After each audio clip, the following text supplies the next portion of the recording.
Зборуваме за 20 години Аикидо Федерација на Македонија, повод за јавна Аикидо демонстрација во спортскиот центар Борис Трајковски во Скопје. И токму затоа гости во нашето студио се Дамјан Цингарски, председател на Аикидо Федерацијата на Македонија, и Марија Дојчиновска, која води еден од клубовите. Добро утро и добро ни дојдовте. Добро ни дојдовте. Добро утро. Како сте во утро? Одлично. Тоа некако така ни дојде во неформална комуникација, дури може сите заедно да запееме. Драго ни е што сте ни гости. Ви благодариме на поканата и поздрав до гледачите.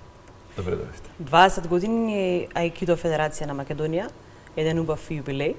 Како започна всушност ова приказна? Па, ако се навратиме на почетоците на Аикидото во Македонија, тие можеме да кажеме дека водат корени некакви околу 70-те години, но тоа се некои протопојави кога едноставно слушнале обично во круговите на боречки вештини, поточно во џудо сферата. И потоа некакво организирано вежбање се случува во 90-тите години од минатиот век. За да и ние се вклучиме во тоа во нашата младост, па некаде во 2005 година, после одредено време вежбање, јас го отворив мојот клуб Хендбо Аикидо доџо во Скопје и се отвори уште еден клуб во Скопје и така во 2006 година ја формиравме федерацијата. Тоа е формалниот почеток и потоа нормално таа федерација од 2 клуба порасна на 3, на 4, на 5, во моментов имаме 7 клуба, ако не се лажам, и гранки во соседни држави. Да речеме, имаме клуб во Бугарија, кој што е член на федерацијата, и дури 2 во Русија, кој што е малку чудно, но ете, сме се прошириле. За вашето гостување е настанот кој што се случува во спортскиот центар Борис Трајковски, јавна Аикидо демонстрација во Скопје. Така. Да. Семинарите, за гледачите можеби е добро да кажеме дека не се со седење, не се со предавања. Кога ние велиме семинар, подразбираме да дојде некој учител кој што е високо рангиран, да покажува нови работи или стари работи, детали на техники и така натаму, а учесниците на семинарот тоа да го повторуваат, тоест да ги увежбуваат тие работи. Во тоа се состои семинарот и ние во текот на викендот ќе имаме 3 такви големи тренинзи, долги, 2 во сабот, 1 во недела и дополнително стари уште еден детски тренинг во недела наутро. А како посебен дел на семинарот е оваа јавна демонстрација која што спомнавте. Таа ќе биде отворена за јавноста, влезот ќе биде бесплатен, може секој кој што ќе слушне и ќе сака да види Аикидо во живот како тоа изгледа. Тоа ќе се случи во сабота во 6 часот, како што кажавте, во малата сала на Борис Трајковски. Тоа значи да се доближи малку повеќе оваа вештина, можеби и до помладите генерации? Па, не знам дали има старосна граница во однос на вежбањето на Аикидо. Меѓутоа, добро е да дојдете, да видите, да споделите искуство, да видите како се вежба тоа во различни делови од светот, да се запознаеме и едноставно да видите дали сакате и да пробате. Најбитното од се е да дојдете, за да видите дали сте дел од тоа или сакате едноставно да само да бидете учесник и гостин. Дамјан, ни ја должите дистинкцијата спорт, боречка вештина. Што е тука разлика? Еве зошто го направивме тоа како една важна разлика која што треба да се објасни. Најголемиот дел од боречките вештини имаат спортски дел. И така и се познати. Дали зборуваме за џудо, дали за карате, таеквондо, од кој дел на светот и да ни доаѓа боречката вештина, секогаш има спортски дел кој што го гледаме, нели, преку медиуми или во сала каде што одиме на надпревар. И во тој спортски дел се борат нормално учесниците за некаков престиж, тоест да освојат медала, да бидат прво место и така натаму. Во Аикидо тоа не е случај. Има уште неколку боречки вештини, има малку се такви кои што немаат спортски дел. Основачот на Аикидото го направил на таков начин затоа што идејата за создавање на оваа боречка вештина е да се цели кон мир. Да се цели кон мирно разрешавање на било каков конфликт. И ако е тоа така, подразбирливо не може да има надпревар. Конфликтот, нели, спортскиот дел секако обезбедува да нема повреда и така натаму во рамки на некакви правила, меѓутоа сепак се негува некаков надпревар кој што упатува на тоа дека некој треба да биде победен. Во аикидо би требало да се постигне хармонија или мир, а тоа се постигнува така што, бидејќи зборуваме за боречка вештина, двајцата кои што вежбаат, секогаш вежбаат двајца, не може сам човек да вежба аикидо. Они имаат предпоставеност некаква на улоги, едниот е во улога на напагач, другиот е во улога на тој што е нападнат и се брани. Но во текот на таа замислена или кореографија на борба, ги менуваат улогите, нели нормално во една борба не може само да се браните и не може само да напаѓате, тоа се менува и крајот да биде едномирно разрешавање, тоест двајцата да се одвојат од конфликтот, а да не бидат повредени. Тоа е извесен идеал, нормално низ вежбањето се трудиме да го достигнеме, не е нужно дека мислејќи дека ќе го стигнеме тоа совршенство, меѓутоа е многу убаво како една човечки стремеж. Благодарам, ајде сега да се вратиме како се развиваше аикидото во Македонија. Па спомнав дека почетоците се негде во минатиот век. Нашиот развиток, морам да кажам дека обично, како и во другите боречки вештини што доаѓаат не само од Јапонија, луѓето мораат, бидејќи се работи за физичка дисциплина, мораат да имаат учител од кого што тоа ќе го научат. Не може да се прочита од книга, не може да се гледа видео за да се научи, мора да има некаква лична комуникација за да тоа се пренесува. Во таа смисла, тој пренос се случува преку различни учители кои што го шират аикидото на светот. Јас се поврзав на времето, се запознав со мојот учител во 2002 година, тој е италијанец по потекло, меѓутоа неговиот учител е јапонец и еден од најпознатите јапонски учители што има дојдено во Европа за да го шират аикидото. Неговото име е Масатоми Икеда, а на мојот учител е Микеле Кваранта. Тој во тоа време работел во Швајцарија, оттаму го ширал аикидото, така мојот учител научил и потоа јас го запознавам него во 2002 година во Србија. И до ден денеска ми е учител, тој ќе биде гостин на семинарот и ќе предава заедно со уште еден јапонски учител. Потоа ќе објаснам за текот на семинарот. И нормално тоа знаење мора да помине време, нема инстант ништо. Трудот што треба да се вложи, можеби не треба да кажем дека е екстремно голем, меѓутоа треба посветеност, нормално, треба редовност, треба да се одвои од времето, но тоа се исплати повеќекратно, затоа што бенефитите од вежбањето да не ги набројувам, мислам, логични се од секоја физичка активност, логични бенефитите, а посебно кога се работи за боречка вештина, што го вклучува и менталниот дел, и учиме и за стратегија за борба, учиме и за почит кон партнерот, учиме и за сите односи кои што се меѓучовечки практично во текот на тоа вежбање, така што е повеќекратно корисно.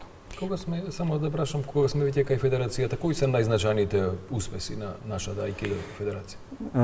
Ние сме горди што може да кажеме дека како федерација прво сме првата и единствено до овој момент во Македонија што има добиено официјално признавање од Светскиот аикидо центар во Токио.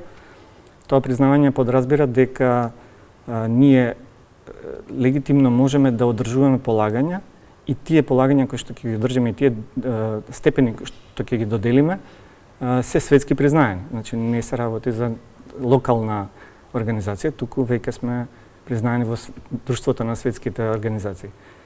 Од останатите успеси ќе издвојам два кои што се за нас значајни и претпоставам дека можеби некој од овие кои што се во аикидо светот ќе се сети. Во 2023 година учествувавме на светските борбени игри кои што се одржаа во Ријад и тоа беше прво официјално претставување на Македонија надвор во смисла на аикидо вештината. Таму учествувавме во еден дел од јавната презентација, бидејќи нема надпревари, кажавме. И вториот е во 2024 година, кога на самит сега го викаат, порано се викаше конгрес на Меѓународната аикидо федерација, кој што на секои 4 години се одржува во Токио, Јапонија. Учествувавме исто така со демонстрација и тоа е исто така прво учество на македонци на еден таков настан. Еве Марија беше дел од тоа и уште една наша ученичка, да речам. Искуството беше прекрасно и еве сме напишале дел од историјата на аикидото во Македонија. Марија, како дама која што директно вклучена во оваа вештина, постојано на тренинзи, како изгледа еден ваш тренинг и дали и како и во останатите вештини и тука најголем успех за наставникот е кога ќе го надмине неговиот ученик?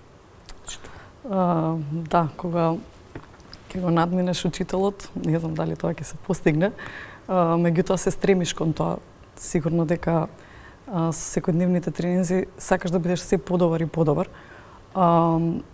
Како чувството на тренинг е, не знам, исто како кога одиш на работа или кога одиш во училиште, или таа компарација ќе ја направам. Сакаш нешто ново да научиш, сакаш да бидеш присутен во тоа што ти е насочен фокусот и вниманието и секогаш да бидеш подобар. Аикидото го одбрав, еден од моментите беше тоа што нема надпревари. Учењето се развиваше во однос на, нели, како што кажа Дамјан, тие семинари, споделување на таков тип на искуство. Меѓутоа, на крајот доаѓаш до моментот дека најголемата борба е борбата со самиот себе и дека тек почнуваш сега да учиш нови работи. Како започнува еден наш тренинг? Со загревање, како и повеќето тренинзи. Тоа се техники во принцип за дишење и за раздвижување на самото тело. И после тоа се фокусираме на делот од програмата кој што е наменет, нели, за техниките, за учење на техниките. Што споменавте вие семинарот, што ќе се случува се во спортскиот центар Борис Трајковски викендов? Да објасниме малку подетално. Да, освен тренинзите ќе има јавна демонстрација и ќе имаме една мала свеченост да, нели, го прославиме јубилеот од 20 години. Тренинзите ќе ги водат двајца реномирани мајстори, едниот го спомнав, тој е мојот учител Микеле Кваранта, тој е носител на 7 дан. Инаку највисокиот степен што може да се постигне во аикидото е 8, значи на чекор до највисокото постигнување. Другиот учител ни доаѓа директно од Светскиот центар за аикидо во Јапонија, тој се вика Макото Ито. Макото Ито исто така е 7 дан и е светски признаен како мајстор. Тој не само што доаѓа тука, нели, кај нас да ни одржи тренинг, патува насекаде во светот, држи тренинзи и семинари насекаде во светот. И еден исклучително добар мајстор. Во Македонија ова не е прв пат мајсторот Хомбу да доаѓа да држи семинари, меѓутоа поминат е доста долг период и ова, да речеме, е некаков нов почеток. Се надеваме дека во иднина ќе зачастат таквите посети. Значи, тренинзите ќе траат од прилика 2 часа. Учесници имаме од многу земји од Европа, дури оваа година особена чест ни прават гости кои што ќе додат од Соединетите Американски држави и Јапонија. Знаете, да прелетате од прекоокеанска земја за да дојдете на еден семинар, треба навистина да мислите дека е тоа значајно и затоа за нас е особена чест. Значи, како што спомнав, ќе имаме од прилика 120 на учесници во возрастната група и ќе имаме околу 50 на дечиња во делот кој што ќе биде за нив наменет. А на јавната демонстрација сите сите не можат, меѓутоа оние кои што ги водат, да кажеме, клубовите од странство, сите кои што имаат што да покажат практично, ќе направат 2-минутна презентација и тоа склопено ќе трае околу час и половина максимум. Значи, гледачите ќе имаат можност да видат не само македонско аикидо, туку и интернационално.